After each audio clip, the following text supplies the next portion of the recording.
دیکھیں، ہر رشتے میں اتار چڑھاؤ تو آتے ہی ہیں، لیکن جب میاں بیوی کے درمیان اختلاف حد سے بڑھ جائیں تو پھر کیا کرنا چاہیے؟ آج ہم اسی موضوع پر بات کریں گے اور ماہر نجوم رہنمائی میں کچھ روحانی اور ستارہ شناسی کے حل دیکھیں گے جو ازدواجی جھگڑوں کو ختم کرنے میں مددگار ہو سکتے ہیں۔ ذرا اس بات پر غور کریں، یہ ایک بہت ہی تکلیف دہ سچائی ہے جب ایک رشتہ جو محبت پر مبنی ہونا چاہیے ایک جنگ کا میدان بن جائے اور میاں بیوی ایک دوسرے کو ہرانے میں لگ جائیں، تو سمجھیں کہ محبت کی جگہ مقابلے نے لے لی ہے اور گھر کا سارا سکون ختم ہو جاتا ہے۔ اور بس یہی وہ نقطہ ہے جہاں سے سارے بڑے مسائل شروع ہوتے ہیں۔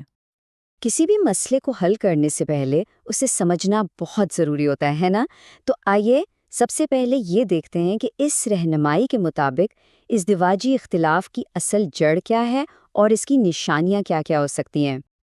اکثر شروعات چھوٹی موٹی باتوں اور جھگڑوں سے ہوتی ہے، لیکن اگر انہیں وقت پر نہ سنبھالا جائے تو یہ مسلسل بحث میں بدل جاتے ہیں، دلوں میں رنجشیں پیدا ہو جاتی ہیں اور پھر ایک دوسرے پر غالب آنے کی ایک نہ ختم ہونے والی کوشش شروع ہو جاتی ہے۔ اور آخرکار یہی چھوٹے چھوٹے اختلاف ایک دن علیحدگی یا طلاق جیسی تلخ حقیقت تک پہنچا دیتے ہیں۔ یہ آپ کہہ لیں کہ ایک ایسا خطرناک راستہ ہے جس پر بہت سے جوڑے انجانے میں ہی چل پڑتے ہیں۔ تو سوال یہ ہے کہ ان مسائل سے بچا کیسے جائے؟ اس رہنمائی کے مطابق جو پہلا حل ہے وہ دراصل ایک احتیاطی تدبیر ہے، یعنی علم نجوم کی روشنی میں مسئلے کو پیدا ہونے سے پہلے ہی روک دیا جائے۔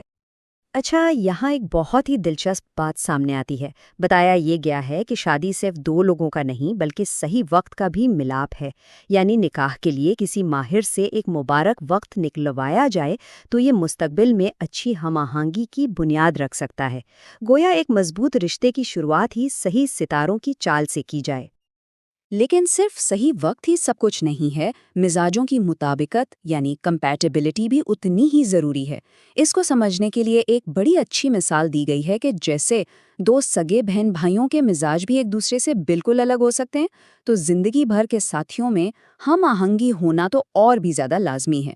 یہ صرف پسند ناپسند کا معاملہ نہیں بلکہ مزاجوں کے گہرے تال میل کا نام ہے، اور جہاں یہ تال میل نہ ہو وہیں سے پھر برداشت کا امتحان شروع ہو جاتا ہے۔ لیکن ان جوڑوں کا کیا ہوگا جو پہلے ہی ان مشکلات میں پھنس چکے ہیں؟ ان کے لیے بھی ایک روحانی حل بتایا گیا ہے، اور اس حل کی بنیاد ہماری ہدایت کی کتاب قرآن پاک کی رہنمائی پر ہے۔ یہاں خاص طور پر سورۃ النساء کی آیت نمبر 128 کا ذکر کیا گیا ہے۔ اس آیت کو میاں بیوی کے درمیان صلح اور محبت کو دوبارہ زندہ کرنے کے لیے ایک بہت ہی طاقتور روحانی علاج کے طور پر بتایا گیا ہے۔ تو اس روحانی عمل کو، جسے وظیفہ بھی کہتے ہیں، کرنے کا ٹھیک طریقہ کیا ہے؟ آئیے اب اس کے پورے طریقہ کار کو ایک ایک قدم کر کے سمجھتے ہیں۔ ٹھیک ہے، تو اس عمل کے مراحل کو ذرا غور سے دیکھیں۔ سب سے پہلے عمل کے شروع میں اور آخر میں 14 مرتبہ درود پاک پڑھنا ہے۔ پھر سورۃ النساء کی آیت نمبر 128 کو 36 مرتبہ پڑھنا ہے۔ اس کے بعد بسکٹ اور چینی کا ایک پاؤڈر بنا لیں۔ جب پڑھائی مکمل ہو جائے تو اس پاؤڈر پر دم کریں۔ پھر اللہ سے محبت اور صلح کے لیے دعا مانگیں، اور سب سے آخر میں اس پاؤڈر کو چونٹیوں کو ڈال دیں یا کسی بھی کھلی جگہ پر صدقے کی نیت سے رکھ دیں۔ اس پورے عمل میں ایک عدد بہت خاص ہے، اور وہ ہے 36۔